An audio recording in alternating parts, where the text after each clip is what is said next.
What's up guys, Kyle here. Really quick, I'm gonna catch you guys up. So in the last video, we couldn't get the brakes bled. We were having issues where it just wouldn't get pressure, blah, blah, blah, blah, blah.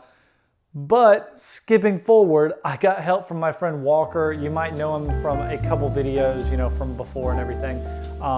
Basically, he helped me bleed the brakes. He's a professional. He did it in like 15 minutes and he made me look like an idiot. So that's why I do videos and he does professional work.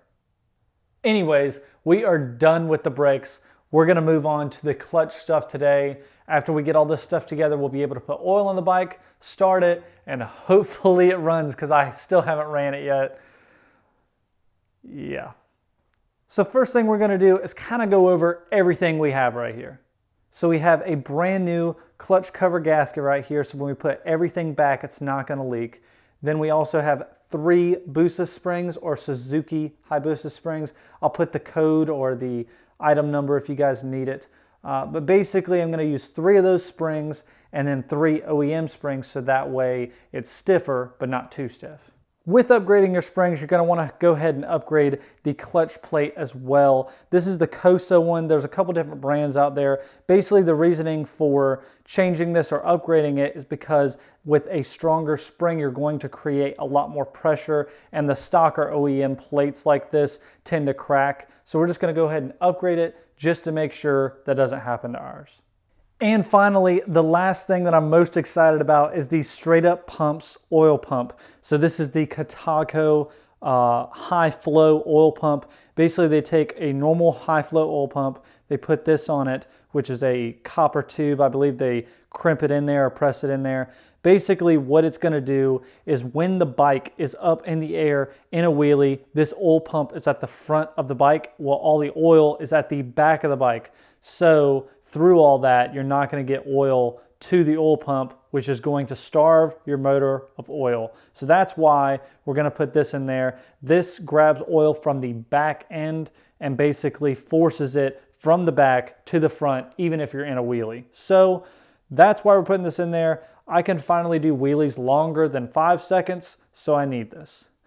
So first we're going to go ahead and have to take off this peg, or at least pull it off a little bit away so we can get to it. Now, if you have the OEM rear sets, you shouldn't have to take it off. It should kind of slide out. It's kind of tight, but you can get it out.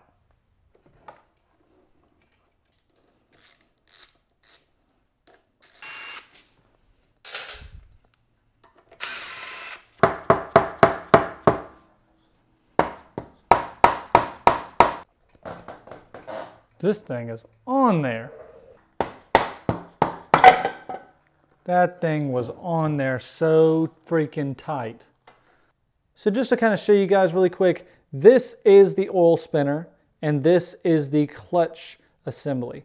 Now this is the RPM plate or clutch plate that we were talking about how we're going to upgrade later. So this is the upgraded version. This is the stock one. This one just has a tendency to break when you have those stronger springs. The springs are on each one of these little bays behind these things. So basically when we put the stronger springs back there, they're basically in there just like this behind there. These are stronger, a lot stronger. So we don't want to have these cracking where the pressure is just too strong for this piece. This piece was not designed to have springs stronger. So we're going to upgrade that. Now, moving on, we have our oil pump, which is down here. Now the reason we're upgrading it is because, as you can see, it's at the front of the engine. So it's at the front of the bike. So when you're in a wheelie, your oil is like this, or, you know, maybe worse, whatever, you know, 12 o'clock, bro, you know, whatever. Your oil is like this. So the oil pickup on this oil pump is not getting anything. So basically that is what this is for. You're going to sit that in there just like that. It's going to take some wiggling in there, but you could see that the pickup on the back is at the back of the engine. So as you're in a wheelie and that oil is back here just like that, it's always going to be getting oil from back here and spitting it up to the oil pump and then getting the head and then it, you know, working its way back down. So that's why we're going to be upgrading to all these parts here. If you guys have any questions, leave them in the comments, but I'm going to get to work. Also, I didn't mention it, make sure to keep your oil pan up under here. If you guys have any questions on how any of this stuff goes back together, a lot of people forgot how it went back together or they just can't figure out what's wrong. I have another video. I'll leave a link to it in the description. Basically, I go over it and show, kind of how to put this back together for people that just, are confused or trying to figure it out or whatever. So it's not really a fun to watch video, but if you guys need it to put it back together, it's there. Also, it looks like this has never been cleaned. So this is why you clean it every now and then, is because sludge and little metal particles get in there. You basically need to get in there and clean it out every now and then. This is kind of one of those things that people fight about and everything. I clean mine like every 3 oil changes or 4 oil changes, not every oil change. That's ridiculous, but you can see why you do it, so.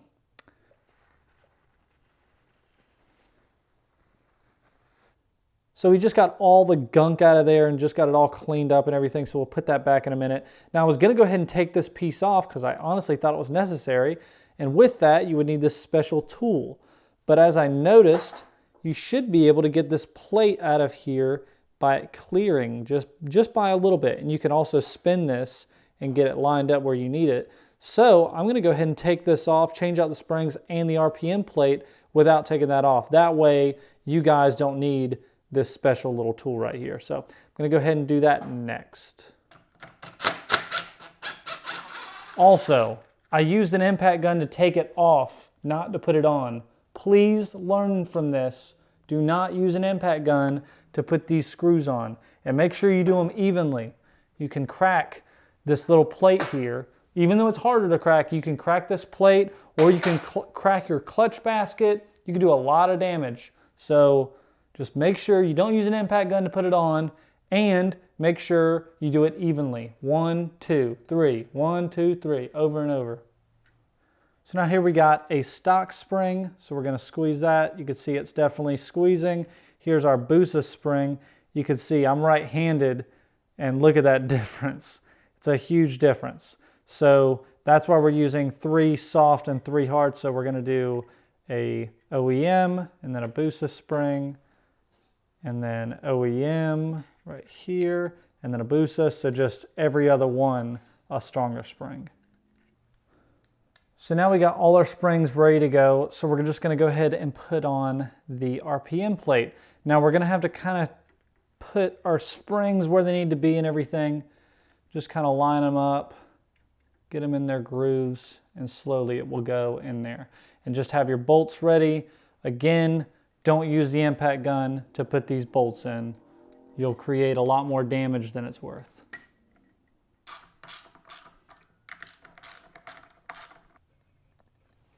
Okay guys, so the RPM plate is all put on. So basically I just took the wrench just like that, put your fingers not close to the end, but right here, just tighten down until it starts getting tight. Go around them one more time just to make sure they're all good. Then that's good. So that's all done. We're done with the clutch stuff. Now we need to hop down here to the oil pump. So we're just going to go ahead, take out those 3 screws that you see right there, and then we'll move on to the next step.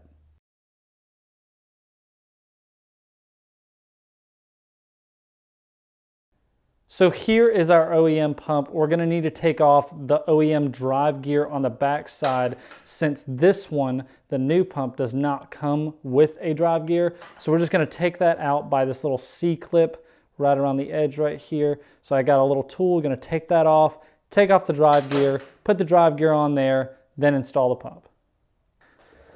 Now to install the pump, we're just going to stick this piece. There's a small hole in the bottom. We're just going to stick it through there and then kind of around. Mine's kind of rubbing the bottom, but it's pretty tight, but it is fitting in there. So just make sure it's all in there. And there we go. So now we're just going to clean our hands off and throw those 3 bolts back in to where you got them.